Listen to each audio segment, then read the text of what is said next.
কালিৰ পৰা এটা ভিডিঅ' চৰ্চিত হৈ আছে যে এখন নৈশ বাছ এজনী যুৱতীয়ে চলাইছে।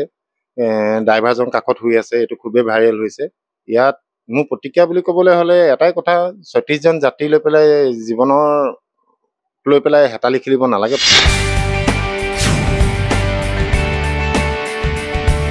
এতিয়া বহুতে কৈছে যে ছোৱালী মানে প্লেন চলাইছে, বাছ চলাব নোৱাৰে নে? 100% পাৰে। আমি প্ৰতিজনী ছোৱালীক ৱেলকাম জনাম যে তোমালোক আহা, যদি বাছ চলাবলৈ মন আছে আহা, প্ৰপাৰ ৱেত লাইচেন্স লোৱা, প্ৰপাৰ ৱেত তোমালোকে ট্ৰেইনিং লোৱা, আমি ফ্ৰীকে সকলো শিকাই দিম।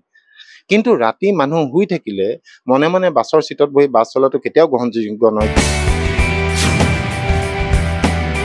4খন বাছৰ মালিক হোৱাৰ পিছতো তেখেতে একো এটা তদন্ত নকৰিলে, একো এটা বিচাৰ নকৰিলে, ওপৰঞ্চি মোক ক'লে যে এইটো এটা এডিটেড ভিডিঅ' বুলি আপুনি মানুহক কৈ দিব।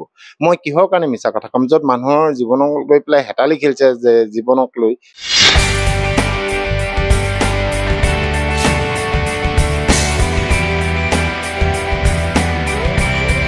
প্ৰশাসনক মই বাৰে বাৰে কৈছো, আপোনালোকে কিহৰ কাৰণে ৱেইট কৰি আছে? যে এক্সিডেণ্ট কৰি মানুহ মৰিব তাৰপিছত একশ্যন ল'বলৈ ৰৈ আছে নে কিহৰ কাৰণে ৰৈ আছে? কালিৰ পৰা এটা ভিডিঅ' চৰ্চিত হৈ আছে যে এখন নৈশ বাছ এজনী যুৱতীয়ে চলাইছে। ড্ৰাইভাৰজন কাষত শুই আছে। এইটো খুবেই ভাইৰেল হৈছে। ইয়াত মোৰ প্ৰতিক্ৰিয়া বুলি ক'বলৈ হ'লে এটাই কথা, ৩৬জন যাত্ৰী লৈ পেলাই জীৱনৰ লৈ পেলাই হেতালি খেলিব নালাগে, প্ৰথম কথা। আৰু দ্বিতীয় কথা, এই ছোৱালীজনীয়ে ক'ত ট্ৰেইনিং ল'লে বাছ চলাবলৈ আমিতো ক'তো দেখা নাই। গতিকে এইটো এটা তদন্ত হ'ব লাগে। আৰু আটাইতকৈ ডাঙৰ কথা হ'ল, প্ৰশাসনে এতিয়ালৈকে কোনো ধৰণৰ ষ্টেপ লোৱা নাই। প্ৰশাসনে কেতিয়া ষ্টেপ ল'ব মই সেইটোহে আচৰিত হৈছোঁ। এতিয়ালৈকে যেতিয়া ইমান ডাঙৰ এটা ক্ৰাইম হোৱাৰ পিছত প্ৰশাসনে ষ্টেপ লোৱা নাই, এইটো এটা তাৎপৰ্যপূৰ্ণ বিষয়, মানে প্ৰশ্ন যে কিহৰ কাৰণে লোৱা নাই। ইয়াত মোৰ মতে গাড়ীখনৰ অনুজ্ঞাপত্ৰ বাতিল কৰিব লাগে, মালিককো ধৰি পেলাই সোধপোছ কৰিব লাগে। যিজন ড্ৰাইভাৰে এনেকুৱা কাম কৰিছে বা যিজনী ছোৱালীয়ে গাড়ী চলাইছে তেওঁলোককো আইনে শাস্তি দিব লাগে। এতিয়া বহুতে কৈছে যে ছোৱালী মানে প্লেন চলাইছে, বাছ চলাব নোৱাৰে নে? 100% পাৰে। আমি প্ৰতিজনী ছোৱালীক ৱেলকাম জনাম যে তোমালোক আহা, যদি বাছ চলাবলৈ মন আছে আহা, প্ৰপাৰ ৱেত লাইচেন্স লোৱা, প্ৰপাৰ ৱেত তোমালোকে ট্ৰেইনিং লোৱা, আমি ফ্ৰীকে সকলো শিকাই দিম।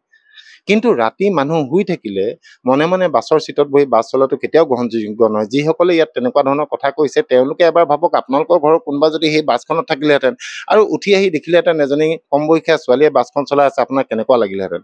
আপোনালোকে জানেনে আজিকালি বাছত যেতিয়া বৰষুণ দিয়ে এটা চুইচ থাকে, সেই চুইচটো টিপিব লাগে, নহ'লে ব্ৰেকে কাম নকৰে। কাৰণ ব্ৰেকত ABS CBD লাগি থাকে। যেতিয়া স্কিড কৰে বৰষুণত, এটা চুইচ আমি অন কৰি ল'ব লাগে, নহ'লে গাড়ীখন স্কিড কৰি পেলাই গৈয়ে থাকে, গাড়ী নৰয়। সেই চুইচটো অন কৰিলেহে ব্ৰেকে কাম কৰে। সেই কথাটো ছোৱালীজনীয়ে জানেনে? টেকনিকেল কথাটো এইবোৰ সৰু সৰু কথা মই জাষ্ট বুজালো যে সেইবোৰ কথা নজনাৰ কাৰণেও এক্সিডেণ্ট হ'ব পাৰে। এইবোৰ কথা আমাক কোম্পানীবোৰে শিকাই দিয়ে যে এইটো চুইচ এইটো কাৰণে, এইটো চুইচ এইটো কাৰণে। ছোৱালীজনীয়ে সেইবোৰ কথা জানেনে? এইবোৰ টেকনিকেল কথা।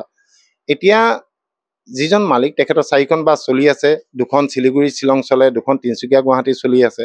4খন বাছৰ মালিক হোৱাৰ পিছতো তেখেতে একো এটা তদন্ত নকৰিলে, একো এটা বিচাৰ নকৰিলে, ওপৰঞ্চি মোক ক'লে যে এইটো এটা এডিটেড ভিডিঅ' বুলি আপুনি মানুহক কৈ দিব। মই কিহৰ কাৰণে মিছা কথা ক'ম, য'ত মানুহৰ জীৱনক লৈ পেলাই হেতালি খেলিছে, যে জীৱনক লৈ। মোৰ ভাল নালাগিলে। আৰু সেই কথাটোত মই ক্ষুণ্ণ হৈয়ে মই ড্ৰিম বাছ এয়াৰ প্লেন কৰিলোঁ আৰু মই আজিৰ পৰা ড্ৰিম বাছত নাযাওঁ বুলি ক'লোঁ। এওঁলোক আহোঁতে এই ৰিপৰ্টাৰসকল মোৰ ওচৰত থাকোঁতে মালিকে ফোন কৰিছে যে আপুনি 2-3টি পাৰো চলাই দিয়ক। তেওঁলোকে লাউড স্পীকাৰ দি থৈছিলোঁ, তেওঁলোকে শুনিছোঁ।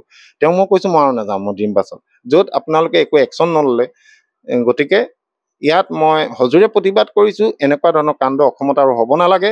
আৰু প্ৰশাসনক মই বাৰে বাৰে কৈছোঁ, আপোনালোকে কিহৰ কাৰণে ৱেইট কৰি আছে? যে এক্সিডেণ্ট কৰি মানুহ মৰিব তাৰপিছত একশ্যন ল'বলৈ ৰৈ আছে নে কিহৰ কাৰণে ৰৈ আছে? গতিকে খুব সোনকালে এই গোটেই তদন্ত কৰিব লাগে, ঘটনাটোৰ তদন্ত কৰিব লাগে আৰু উপযুক্ত শাস্তি প্ৰতিজন মানুহক দিব লাগে যি ইয়াৰ লগত জড়িত, আৰু মালিককো ধৰিব লাগে, আৰু গাড়ীখনৰ অনুজ্ঞাপত্ৰও সাময়িক ৰূপে বাতিল কৰিব লাগে। মই তাৰে আহ্বান জনাইছোঁ।